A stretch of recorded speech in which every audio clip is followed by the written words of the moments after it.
Hello, Scorpio, and welcome to the Very Virgoan channel, complete with kitty cats. I am Veronica Virgo, and I am here to give you your reading for the new moon cycle in September. I do apologize.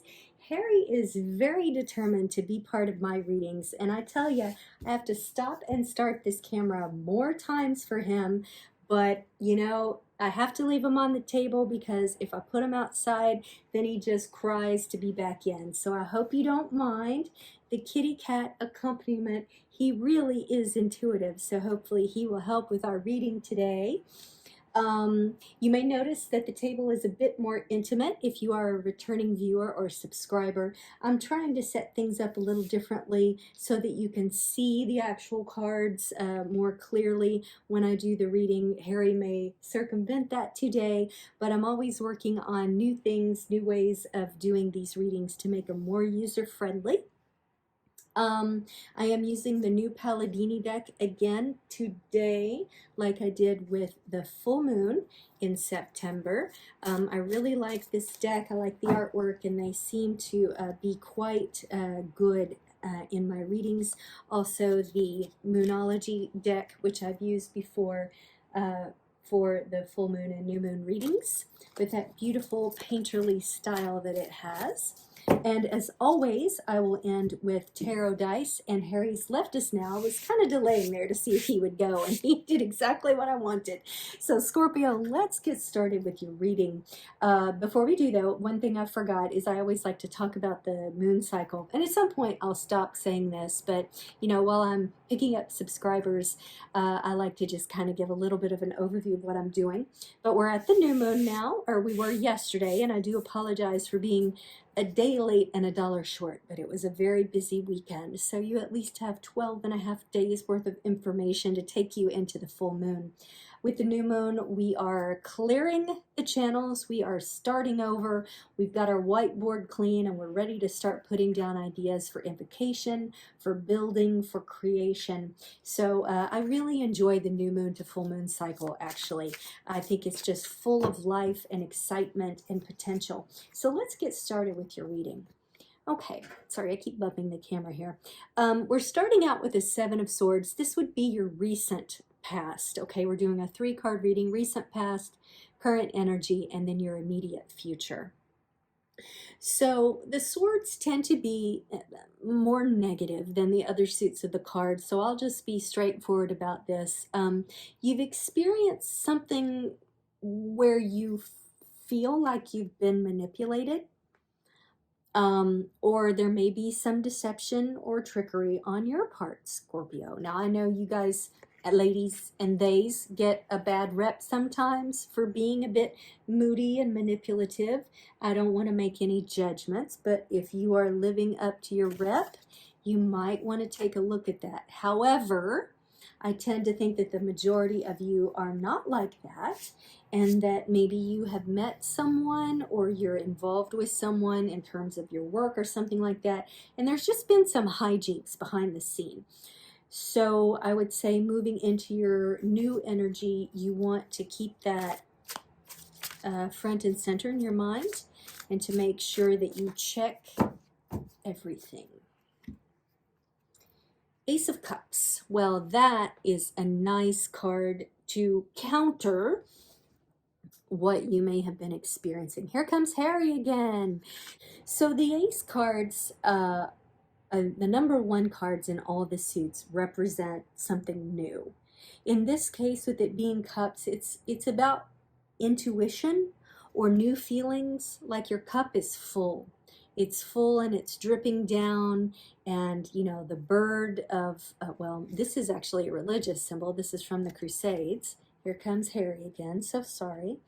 So, maybe some of you Scorpios have found a new religious path that will be giving you a lot of comfort in this time of feeling like you're being manipulated.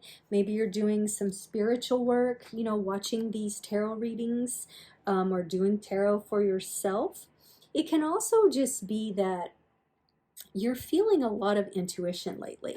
And it could be that your intuition is related to the fact that you know that you're being manipulated, even if this person is saying, no, no, I've got your back. Well, they got your back while they hold 5 swords. So I love that the current energy of the Ace of Cups is giving you some comfort, Scorpio. That's a really good thing.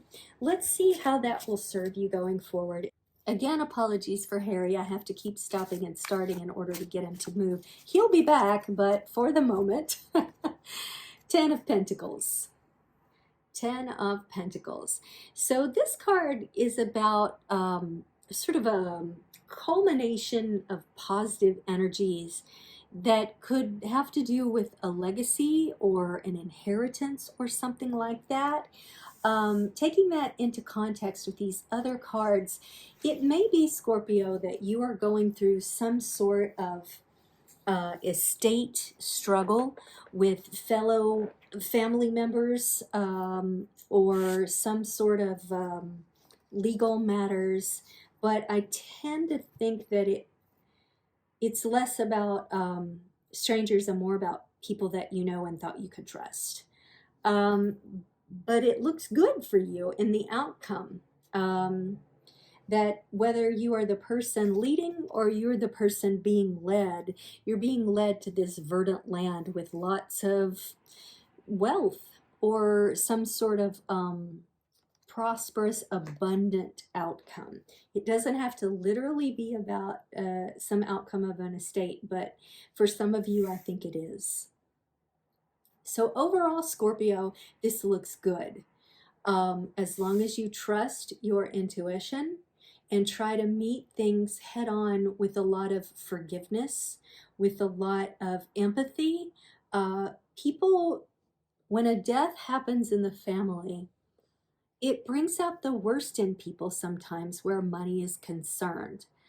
And I think on some level, it's not really so much about the money, but that somehow people can console themselves in thinking, well, so-and-so cared more about what I did for them in their life than what the other person did. You know, it's a way of like valuing yourself and your contributions.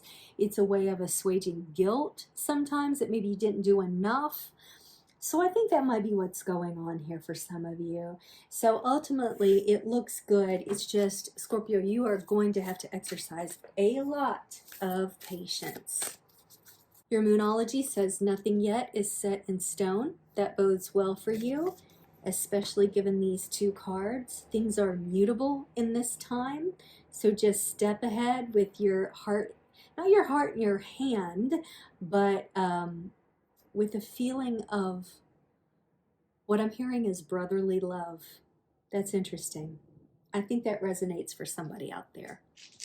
All right, let's look at your dice. We have Leo, we have a 6, and we have Mercury. Now, someone that I follow, kind of on the witchy astrology side of things, talks about how Mercury is actually a better representative of money and commerce and things of abundance than Jupiter, which is typically ascribed. And she has a lot of different reasons for that, so I won't go into all of them. But I think this harkens to this outcome here. And the person that you're wrestling with is very likely a Virgo. I'm sorry, no, why did I say that? A Leo. Maybe they're a Virgo too, but Leo came out. So if this is true, then this is definitely a reading for you. You can take that as a confirmation. And then the 6th, you know, in this cycle from now to the full moon, the full moon is on October 9th. So I think you can maybe look at October 6th as yielding some sort of resolution for you, or some agreement, or being asked to meet to work out, you know, and hammer out the details. So just be prepared and be ready, Scorpio. This is a really wonderful reading. It was a little complicated at the beginning, sort of tying it together, but I hope it's been really useful for you because I see the full picture now. If you did enjoy this reading, or you're a regular viewer, please like, comment, and subscribe. Also, feel free to share it on social media, as I am still building this channel. Sorry for the Harry interruptions, but he's finally chilled now and is giving you his blessing.